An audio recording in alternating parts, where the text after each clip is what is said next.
So the news is here. Netflix is officially getting Warner Brothers. No, this does not mean that this is the end of the theaters is here. This does not mean that. I need y'all to hold your horses and stop complaining. Do research before you actually know the topic. We're going to talk about what this actually means for Warner Brothers and the future theaters as a whole. And we're going to talk about what this could mean for DC. So without further ado, cue the intro.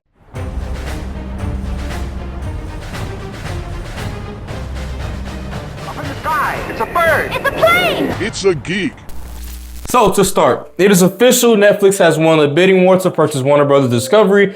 They are now entering exclusive deal talks with Netflix, offering a $30 a share and $5 billion breakup fee. The sale is not yet finalized, as the U.S. Department of Justice could also interfere due to antitrust concerns. If you know the stuff that's been going on with Trump, he been, for whatever reason, trying to go vouch for Paramount. We also have a thing where they're saying that the Directors Guild of America plans to meet with Netflix to discuss their significant concerns about the streaming's acquisition of Warner Bros. So that could be another interference as well. Honestly, you could basically say that this thing is as good as gold, bro. I don't think nothing else is. It's good. Well, the first thing I want to start by saying is this: Netflix has already said that they will continue to release movies in theaters after they acquire Warner Brothers. Now, I know a lot of y'all are going to say, well, it's like the first time people have lied. It's not the first time. Let me go pull into this point right here. A lot of y'all don't know how subscriptions work. Everybody on the planet could have a subscription of Netflix, and eventually they will start to lose money. You have to have continuous revenue coming in. If you don't have a subscription of people subscribing, you're not gaining more revenue. Moving to theaters will actually be a benefit to them because it gives them another source of revenue. Now it gives them more divisions and more things to release their stuff in the theaters. There's a lot of things where even for instance, Stranger Things just got announced. I think the tickets are actually about to go on sale now for that finale to be released in theaters. It'll be a lot of stuff like that. Like I think K-Pop Demon Hunter went in theaters. A lot of stuff where they'll be able to have a wider reach for stuff that's Netflix made that can go to theaters. Now my next point, theaters will never die. All right, I don't know how to break this to y'all in the best way. Theaters will never die. And you're probably looking at me, well, theaters will die. They can die. They won't, at least in our lifetime. The reason I feel so confident in saying that is because COVID was the best time for theaters to die. The best time. When COVID happened, nobody knew what the heck would happen after 2020. Nobody knew how the world would be after 2020. Everybody's rushing to get these vaccines. Who knew if the virus could mutate? Who knew? Hey, we could have became zombies for all we care. But I'm saying this to say, because we didn't know how COVID would impact the world, everybody put all their chips in for digital streaming. Everybody did. And when the world started to open back up, it started to prove that streaming is still not the way to go just yet. It's not time. Now here's the thing, again, going to the theater is more expensive. So I'm gonna be honest. This is where it gets conflicting to me. Because honestly, for most people who don't have enough money to spend, when I go to the movie theater, I do it big. Me and my girlfriend go. No, I'm not trying to act like a big shot. I'm not trolling. If you include the tickets, because we usually see our movies in Cinemark XD, but both of ours end up being like $40, and I always get bacon ranch fries and a drink. She get bacon ranch fries sometimes and a drink.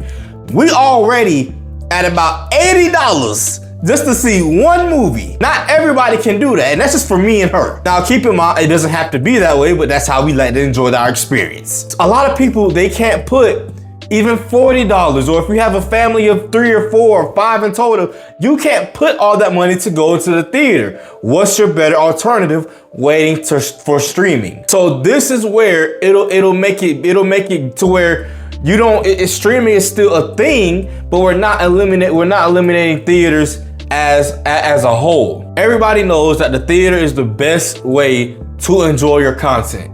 But even now, not everybody is able to go to the theaters. Now, I'm going to get to my next point. Actually, I'll go to it right now. It came out today that they were saying that Netflix was teasing that Warner Bros. With theatrical windows will evolve to become shorter. I don't know who this is talking, Netflix co-CEO Ted. He said, my pushback has been mostly in the fact that of the long exclusive windows, which we don't really think are that consumer friendly. A lot of people look at that and they say, what the heck is he talking about? He's not lying. We're in 2025. The day and age where a movie needs to be in the theaters for a month and a half to 2 months are long gone. It doesn't need to be like that, because sometimes you actually lose money by the longer you have the theater. The company has to pay the theaters to keep it in the theater. You actually lose money. I've been going back and forth with people on Twitter about this topic. In the age of social media, if you do not know that you don't want to see a movie within the 2 or 3 weeks that it's out, you're not going to see the movie in theaters at least. So your next best bet is to wait for streaming. That's your next best bet. You're not seeing a movie. Moviegoers, you don't see, and I already told y'all it's more expensive. It's the barrier to entry is mainly just a week. 2 weeks, 3 weeks, maybe. If you don't see it in that time, man, you're not gonna watch the movie, bro. And I know I just reiterated that, but I have to nail that point home to y'all. If they decrease the window, let's say the average movie theater window right now, and it also depends on how the movie is doing. That's why if a movie is doing bad, they're not gonna keep it in the theaters for 45 days. If it's bombing, they're not gonna keep it there. That's why you'll have some movies they'll stay in for 20 days because ain't nobody really watching it. So you can just put it on streaming. Maybe people who wanted to watch it, they didn't want to spend their $40 or their over $100 for their family, and they're all going to sit together as a family and watch it at home. That's why this is a good thing. So it just again, theaters aren't going away. The window might go from 4 weeks on average for Warner Brothers Productions to 3, and that's okay, because that's really where it needs to be. 2 weeks, you might be pushing it. 3 weeks, I think that's enough time. Another positive about this, you having more content in one place. Now, so far, and I have the screenshot here. Netflix has claimed that they will continue theatrical releases. Netflix will keep HBO Max around while also periodically adding WB HBO content to Netflix, and the deal will not close until the third quarter of next year. Now, when it comes to having HBO Max and Netflix, don't hold your breath for that. That'll be a thing to start, but eventually everything will roll into Netflix. Why is that a good thing in my opinion? If you already have HBO and you already have Netflix, for the basic subscription to both, you're probably already paying anywhere from $30 to $40 a month. You're already paying that. Let's keep it a buck. Nobody really checks for HBO Max. Let's be honest. Nobody is checking for that. Nobody's checking for the original releases or anything. Nobody is. The last thing I heard that HBO Max had that was really popping was The Penguin. Netflix has properties. Netflix had You. Right now you got Stranger Things. I can go on and on about stuff Netflix has. When you consolidate those two, yes, it's a bad thing because the Netflix subscription will have to raise. But instead of you paying $40 for both, you'll be paying maybe $25 for just the Netflix instead of the $20. You see what I'm saying? So it's not as bad as y'all are making it seem. I also want to act like this isn't the first time any company has done this. Disney bought Fox years ago. If I'm not mistaken, they recently acquired Hulu, right? Doesn't Disney own Hulu now? If you go on Hulu's on there too now.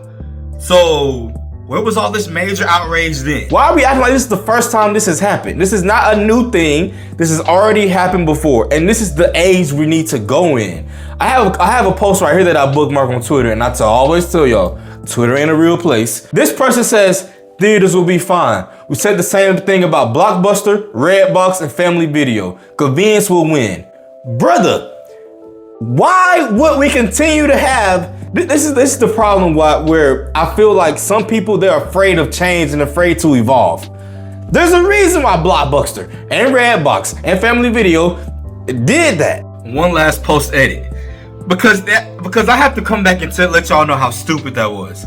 If we keep that same mentality, we can say, well, DVDs outdid VHS. Well, we can say VHS outdid, what was it before VHS? Like, this is just the times. This is how stuff works. Stop complaining, stop pooping your pants, stop crying, and put your big boy britches on. This is the times, this is how stuff works, buddy. If you want to keep it like that, well, why do we not have VHS anymore? Because DVD came around, it was better, and you had Blu-ray. So let's be smart here. Netflix, if y'all know, Netflix, if y'all remember back in the day, I remember my dad used to go, he had these things. I remember Redbox, my dad used to do the Redbox thing. Netflix started the similar way Redbox did. You have to go in, rent the movie, watch it on a DVD, and then return it. And then they went to the subscription, to where you can just watch everything online. It's just how the times change.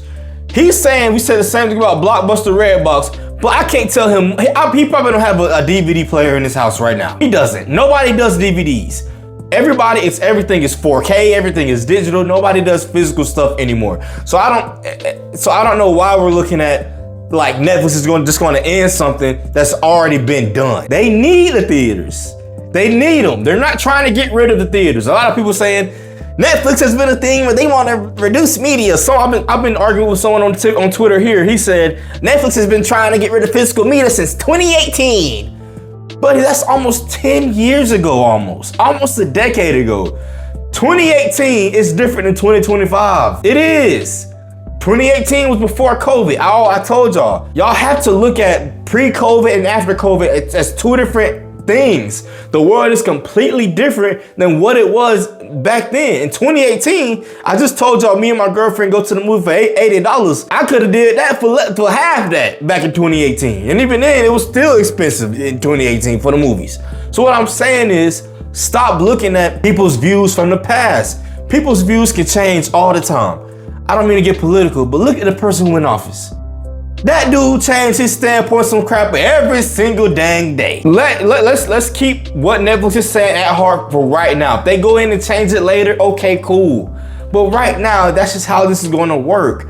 Theaters, the big screen, the movie theater experience, it's not going to go anywhere. And actually, I want to say this, and now this is the last thing I'm gonna say before I get to DC, and I'm gonna end the video. If in some way, shape, or form the movie theaters end, it's not gonna be because of Netflix and Warner Brothers merging. It's gonna be because of the theater chains, because they have outpriced the consumers. Yes, the movie companies have a part to play in that, but the theater chains also have a part to play in that. The president also has a part to play in that. All that stuff, when you go to concession stands, you have to spend $20, $40 for food, for small drinking and some fries. That's the issue why stuff will get moved on, not because Netflix has bought Warner Brothers. For right now, everything will stay the same. Netflix is honestly just gonna have more ways to distribute their stuff and go to theaters. And it will be fine. Stop panicking.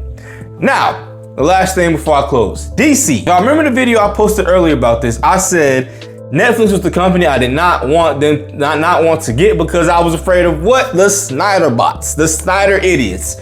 James Gunn has his idiots. The Snyder idiots are way, way, way worse. I still do think, no matter what people are saying now, Zaslav, all them boys are still here. They will be gone eventually. I still do think there will be a window for James Gunn to leave. Now, that window is longer than I thought it would be because I was thinking as soon as Netflix gets them, James Gunn will be gone. But I really think it depends on how James Gunn performs in these next year or two. If the money is not looking where it should be, he will be gone. Superman, it did okay, but it should have made more money than what it did. We got Supergirl coming and we got some other stuff coming. It needs to be profitable before, they start looking in a different direction. For right now, Snyder idiots, don't get too excited. Don't get too excited. The window is there, but it's small. What do y'all think about Netflix acquiring Warner Brothers? Do y'all think it's a good thing? Do y'all think it's a bad thing? Let me know your thoughts in the comments below. If you love the video, like the video. If you don't love the video, still like the video. I'm on the road to 600 subscribers. And I appreciate if you like my content, share my content. Without further ado, I'm out. Peace.